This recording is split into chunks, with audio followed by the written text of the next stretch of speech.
რა მნიშვნელობა აქვს ერთიანობას? მე მგონია რომ პოლიტიკური პარტიების ერთიანობა, მინიმუმ შეთანხმება რაღაც წესებზე არის კრიტიკული მნიშვნელობის, იმიტომ რომ ერთი მხრივ წარმოჩინდეს პოლიტიკური ალტერნატივა, როგორც ქვეყნის შიგნით, ისე ქვეყნის გარეთ. ქვეყნის შიგნით პოლიტიკური ალტერნატივა მნიშვნელოვანია, იმიტომ რომ უიმედობა დაიძლიოს საზოგადოებაში, ხალხი მიხვდეს, რომ ივანიშვილის ცვლილების მერე არსებობენ ადამიანები, რომლებსაც აქვს უნარი, რომ გადაიბარონ ხელისუფლება. და საერთაშორისო პარტნიორებისთვის მნიშვნელოვანია იცოდნენ რა იქნება ხელისუფლების ცვლილების მერე, რომ მათი წნეხი რეჟიმზე რაც შეიძლება გაძლიერდეს. რატო ვერ ახერხებენ ერთიანობას ოპოზიციური პარტიები? იმიტომ რომ ეს ერთიანობა ვერ შეიქმნება ცარიელ ადგილას. ეს ერთიანობა უნდა შეიქმნას გარკვეული იდეის გარშემო, გარკვეული ტაქტიკის და სტრატეგიის გარშემო და ჩემი აზრით დღეს პოლიტიკური სპექტრი არის მისული იმ კონდიციაში, როდესაც ერთი მხრივ ერთიან სტრატეგიაზე შეთანხმება ყველასთვის მნიშვნელოვანია და მეორე მხრივ გარკვეული ქცევის წესებზე შეთანხმება არის მნიშვნელოვანი, როგორ ურთიერთობთ ერთმანეთთან. ეს ორი ნაწილი არის ჩემი აზრით თავარი, რაზეც ეს პოლიტიკური სპექტრი უნდა შეთანხმდეს.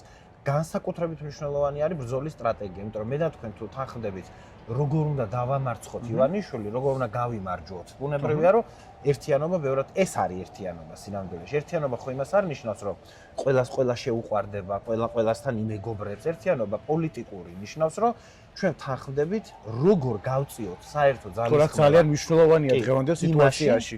იმაში, რომ დავამარცხოთ ბიძინა ივანიშვილი. როგორ უნდა გავაკეთოთ ეს ყველაფერი და ამაზე თუ შევთანხმდით, ჩემთვის ერთიანობა არის ეს.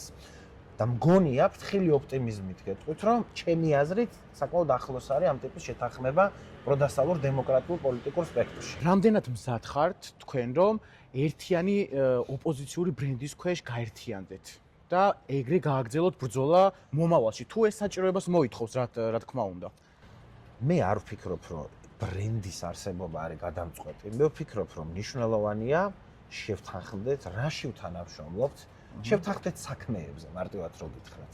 რას აკეთებთ თქვენ, რას ვაკეთებ მე, როგორ მივდივართ გამარჯვებამდე, აი ეს შეთანხმება არის ჩემთვის მნიშვნელოვანი. თუ დავინახეთ, რომ ერთიანი ბრენდის გარდა გამარჯვების სხვა გზა არ არსებობს, ბუნებრივია, რომ უნდა დავადგეთ იმ გზას, რაც მიგვიყვანს გამარჯვებამდე, მაგრამ ჩემი აზრით თავარი ეგ არ არის. თავარია შეთანხმება სტრატეგიაზე, ბრძოლის და გამარჯვების სტრატეგიაზე და პოლიტიკურ სპექტრში ერთმანეთთან ურთიერთობის წესებზე. აი ამ ორ რაღაცაზე შეთანხმება მოიტანს ერთიანობას. ეს არის ჩემი აზრი ამ ერთიანობასთან დაკავშირებით. თუ დადგა მომენტი და ვხედავთ, რომ გამარჯვებისთვის საჭიროა მარცხნივ ნაბიჯის გადადგმა, უნდა გადავდგათ მარცხნივ, თუ საჭიროა მარჯვნივ, უნდა გადავდგათ მარჯვნივ. ესეთი პოზიცია გვაქვს ჩვენ ყოველგვარი, აი რაღაცა პარტიული და ორგანიზაციული ეგოიზმი